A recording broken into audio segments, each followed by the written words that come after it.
Children's bedtime routines often take a long time.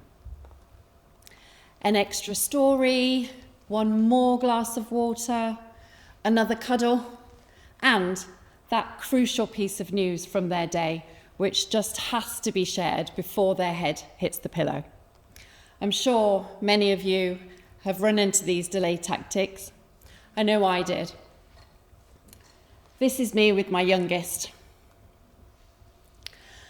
And it's just because bedtime is such a key moment for connection.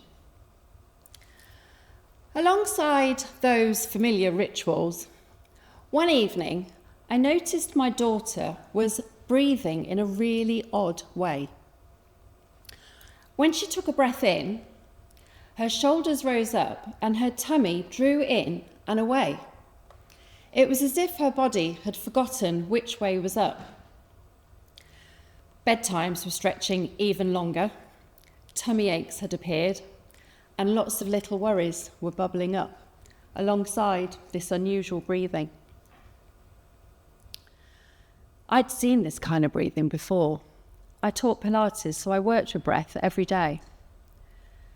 I knew what I was looking at. It's known as paradoxical breathing.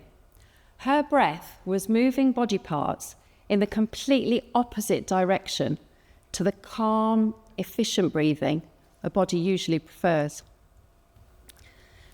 So we changed a few things. I put a cuddly toy on her tummy and explained what we should see happening with her breathing. We watched the toy move as her tummy expanded with each breath. We practiced together, and she gradually returned to a normal movement pattern. We focused on soft, slow exhales, and bedtime soon felt easier again. I felt lucky that I could spot this early and tackle it, but I realised most parents wouldn't have known what they were seeing. So that moment changed my focus. I started studying children's breathing, and what I discovered really surprised me. You see, children's breathing is not just about the gas exchange. It's about how their brains grow, the quality of their sleep, how they access learning, and how they connect and experience life. Breath is one tool children can always reach for. It's like a handrail between their body and their mind. And they can use it like a dimmer switch for stress. But the truth is, most kids don't know how to. And breathing is largely ignored in conversations around child development and education. We're in the midst of a child anxiety crisis. 1 in 5 children in the UK has a probable mental health disorder. Waiting lists for children's mental health services around the world are longer than ever. Yet we are failing to give children the simplest, most effective tool for emotional regulation, controlling their breath. See, when a child is anxious, they can't connect. Their breathing changes. And because our breathing is part of our nervous system, the brain reads that faster breathing as danger. It sends out stress signals, and the child spirals further, and their breathing gets worse. Well, in that chaos, telling a child to calm down or take a big breath doesn't work. But when a child learns to notice their breathing early, they can change what happens next. Instead of lashing out or shutting down, they can pause, find their breath, and steady themselves.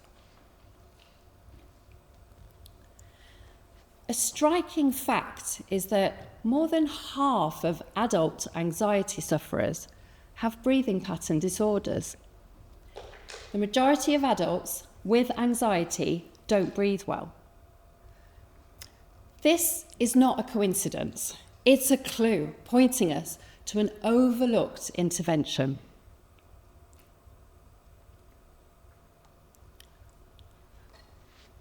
The emotional consequences of ignoring this are real. Poor breathing in childhood is linked with behavioural issues, learning difficulties, interrupted sleep, poor posture, anxiety, and anxiety is the big one here.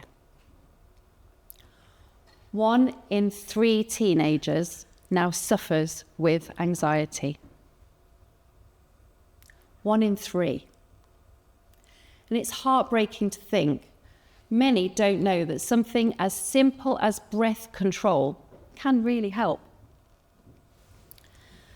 We've tackled public health in schools before. When my kids were little and child obesity was in the headlines, we rolled out a nationwide nutrition programme called the Eat Well Plate to every single UK primary school. When hand washing became a concern during COVID, we taught every school pupil around the world how to wash their hands to Happy Birthday song. Do you remember that? Yet, children's breathing is one of those things that's just slipped through the cracks. We need to make the crucial nuances part of formal training for mental health, education, and medical professionals. And teach every child about their breathing superpower. In a world where children are more digitally but less emotionally connected, we keep searching for behaviour solutions. But what if the answer was partly biological? When you restore a child to healthy breathing habits, it becomes really clear to see that connection is not just emotional, it's physiological. Healthy breathing follows a few major principles, and we can teach those with the Code for Better Breathing. Neat. The N is for nose. Nasal breathing is key. It warms, filters, and enriches the air with nitric oxide, which fights germs and helps to open up our blood vessels. Children are born nasal breathers, but by age 12, up to 40% can sometimes revert to mouth breathing. The E is for easy movement in our breathing body, relaxing through our centre to allow diaphragm-led breathing to create 360-degree expansion, supporting posture and gas exchange in our lower lungs. The A for air. Now, this is not about taking a big breath. You know, we never use up all of the oxygen in each breath that we take in. And most people with anxiety are already over-breathing. This is about easing our nervous system and light, gentle breaths. And the T for time. Young children breathe faster than adults, around twice the rate. So the exercises we use must be age appropriate and paced just right to gently stimulate their vagus nerve and help their little bodies settle. These principles apply to everybody, but how we use them will depend on who we're helping. So, for example, the T for time will depend on somebody's age and their respiratory rate, which we'd assess up front. Science backs up the NEAT code. Research and brain scans show that nasal breathing, compared to mouth, activates 50% more brain regions involved in memory and executive function. So it's key for children. Studies show that mouth breathing during sleep is linked with lower academic outcomes.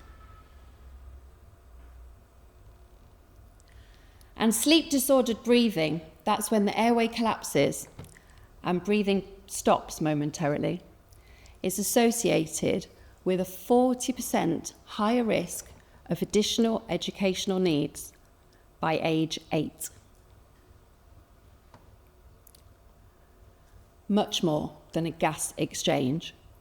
This is about children's brain development and their life trajectories.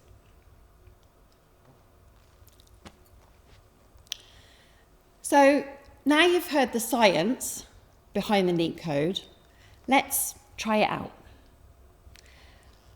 So, the N for nose.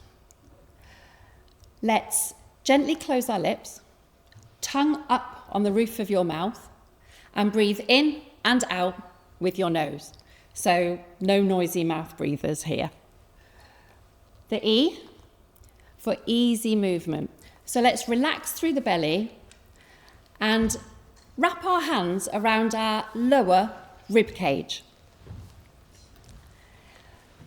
So with your fingers at the front, you'll feel some movement lowering from your diaphragm. And with your palms and your thumb, let's aim to feel some gentle expansion at your sides and at your back. The A for air. As I say to kids, we don't need to be greedy with the air around us. So let's take light, gentle breaths in. And the T for time, let's breathe in for 2 seconds and out for 4. This slightly longer exhale will help to ease us into a more relaxed state. Children would need a shorter breath cycle, and healthy adults would tolerate longer, but as we're just starting out together, let's breathe in for 2 and out for 4. You can keep your hands on your rib cage. I'll use mine to guide us, and we'll layer the NEAT code as we go.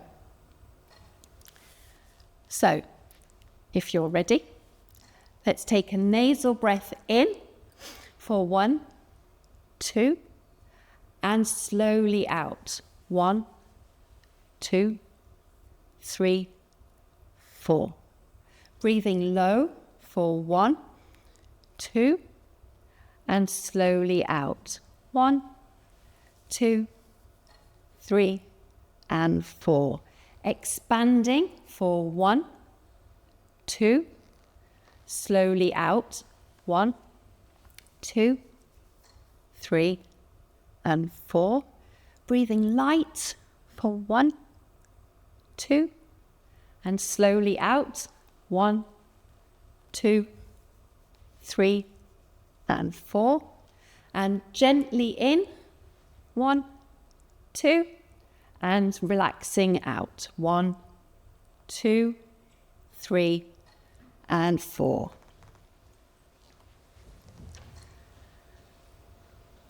Notice how quickly your body softens.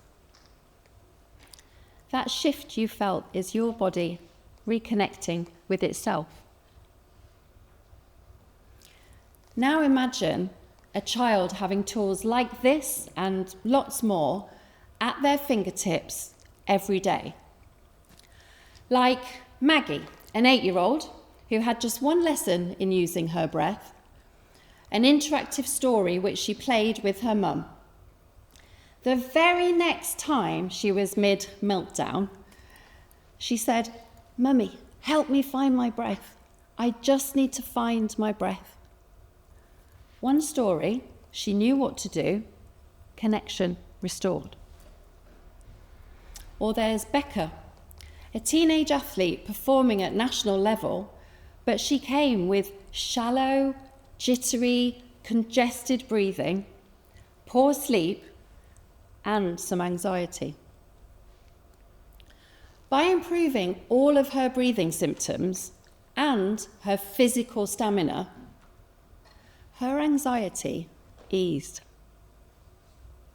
We saw how physical change brought her mental relief. So let's teach children to calm their bodies so their minds can follow. Everybody breathe in. And everybody breathe out. It can be a lot of fun. In regular classrooms, this can be just 1 minute at the start of a lesson. At home, it can be a positive habit in the morning or a peaceful ritual at bedtime. Before teenagers sit an exam, a teacher's soft cue, let's find our breath. Studies show this can even improve results. Small things repeated often, a practice that tucks itself into life. Now, the good news is my daughter became my little co-teacher. Together, we taught playful Pilates to families, and she demonstrated the breathing exercises. She turned them into games and reminded me just how easily children will absorb what we teach them and how much they teach us too.